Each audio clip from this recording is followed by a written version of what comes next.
Oke, assalamualaikum warahmatullahi wabarakatuh. Salam jumpa lagi bersama channel Rapio.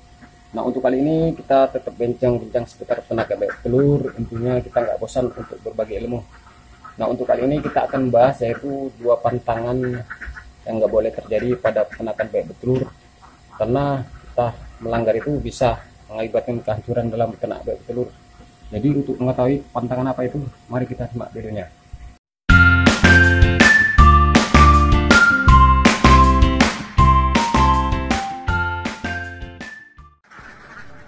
Oke, salam jumpa lagi bersama channel RPO. Nah, untuk hari ini ataupun pagi ini semoga teman-teman tetap diberi kesehatan dan kelancaran. Karena kesehatan adalah rezeki yang patut kita syukuri, adalah itu nikmat yang terbesar selain dari materi. Nah, untuk kali ini kita tetap sharing-sharing seputar ternak bebek telur. Intinya kita nggak bosan untuk berbagi ilmu walaupun sedikit, masih kita bisa bertukar pikiran. Nah, untuk kali ini kita akan membahas yaitu seputar ternak bebek telur, yaitu tentang pantangan yang harus kita khususnya para pemula tahu dalam beternak bebek telur. Intinya bisa menunjang keberhasilan kita dalam beternak bebek telur, karena pantangan ini banyak kita abaikan dalam beternak bebek telur. Untuk mengetahui videonya, yuk kita simak. Oke teman-teman, intinya kita harus mengetahui pantangan ini banyak kita abaikan dalam ternak bebek telur. Intinya memang bebek telur kering ini hewan air, cuma yang jelas ini adalah tantangan terbesar yaitu air dalam beternak bebek telur kering. Jadi intinya kalau udah masalah air, intinya berarti untuk masalah kandangnya itu kan harus tertutup, jangan sampai dia tergenang air ataupun ada kolam di daerah sekitar kandang. Yang jelas bebek telur ini hanya menyentuh air hanya sekedar untuk minum. Kalau bisa pun kalau kita membuat lokasi minumnya itu harus steril. Kalau bisa ya jangan sampai dia mandi-mandi. Kadang memang sepele kita dalam beternak bebek telur, karena itu kunci terbesar untuk keberhasilan kita dalam beternak bebek telur. Karena kalau untuk masalah kandang, kalau kita melihat yang udah permanen itu mungkin kita menengok modalnya itu besar, karena itulah kita mengambil jalan pintas yaitu yang sesederhana mungkin. Intinya untuk masalah bebek petelur ini tidak melebihi batas untuk kadar airnya, makanya seandainya kita kasih talang aja, talang air agar bebek telur itu tidak banyak menyentuh air. Makanya untuk strategi kandang itu bisa kita contoh para peternak handal yang punya kandang yang betul-betul mewah. Makanya kita pemula ini ya untuk mengikuti sekedar mewah itu ya nggak bisa, karena kan kita belum tahu trik-triknya dalam beternak bebek telur. Jadi untuk mental modal buatan dasarnya itu susah. Jadi untuk masalah pantangan air ini makanya kita wajib mewaspadai, apalagi di saat musim hujan itu kan banyak itu air bergenangan di daerah areal kandang.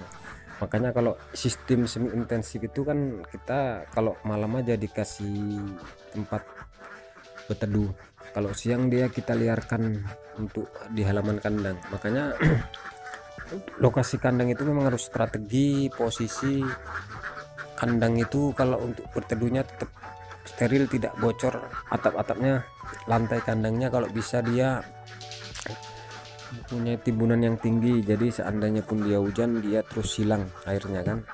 Makanya kita harus mempunyai persediaan pasir untuk menjaga-jaga di saat hujan gerimis, hujan malam, jadi kita bisa timbun di saat ada genangan-genang air.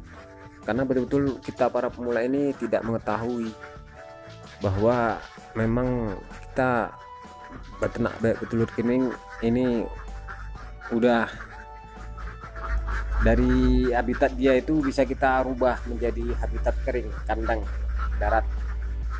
Sebetulnya bebek telur ini ya, kemauan bebek telur ini ya kalau bisa ya dia berenang, mandi-mandi, cuma itulah kepantangannya kita dalam beternak bebek telur kering. Beda dengan kita beternak bebek telur angon. Kalau angon itu ya udah di sawah mandi, nanti makan alam yaitu keong, padi-padi bekas, padi-padi sisa, bebek itu bisa bertelur. Sedangkan kalau bebek telur kering ini Kalau dia tiap hari kena air, itulah bisa mengalami rontok bulu. Di saat itu kita mengalami kegagalan karena dia rontok bulu sebelum waktunya.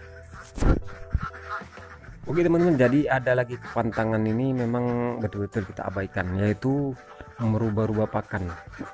Jadi kalau untuk bebek telur kering ini, pakan itu memang harus konsisten satu jenis. Seandainya pun pakan racik itu dia campurannya memang harus ada, misalnya 3 macam ya 3 macam, jangan kita rubah. Beda dengan bebek angon. Kalau bebek angon itu kalau di sawah itu apa aja dimakan, kalau untung dia mendapatkan protein alami. Jadi kalau untuk petelur kering ini, itulah yang menyebabkan bebek itu bisa bertelur dia mencapai 1 tahun full tanpa jeda. Kalau kita memang betul-betul konsisten dengan masalah pakan, apalagi di saat ini mudah ada pakan anti ribet, yaitu pakan jadi pabrikan. Dia hitungannya per goni, dalam satu goni itu per 50 kg.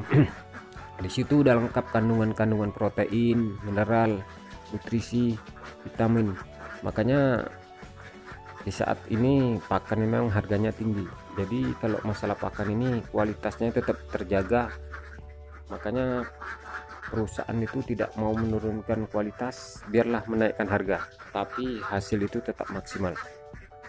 Tapi menurut pengalaman saya, kalau kita konsisten, kalau untuk masalah besar kecil itu tetap kita punya untung. Intinya kita bersyukur dalam ternak bebek telur ini. Jadi untuk teman-teman harus pandai-pandai menjaga kepantangan bebek telur jika ingin memulai beternak bebek telur kering, karena banyak di luar sana yang mengungkapkan beternak bebek telur ini banyak kegagalan. Itu mungkin salah, gagal paham, tergantung dia sekolah ternaknya di mana, intinya sharingnya di mana. Kalau sharingnya dengan orang yang nggak pernah beternak bebek telur, yang pasti ya dia mengalami jong, karena dia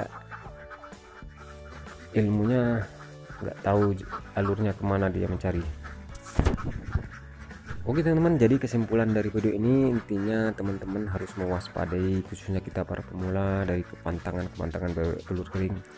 Yang penting itu ada dua, yaitu posisi jangan sampai bebek telur itu terkena air selain air minum. Yang kedua yaitu jangan merubah-rubah pakan. Intinya itulah tonggak terbesar dalam ternak bebek telur. Jadi jika kita konsisten untuk melakukan yang terbaik, insya Allah kita dalam ternak bebek telur akan mengalami keberhasilan. Oke, cukup sekian saja video kita kali ini, semoga bermanfaat. Kurang dan lebih saya mohon dimaafkan, dan saya sudahi dengan wabillahi taufik walhidayah. Assalamualaikum warahmatullahi wabarakatuh. Semoga teman-teman tetap diberi kesehatan dan kelancaran, amin.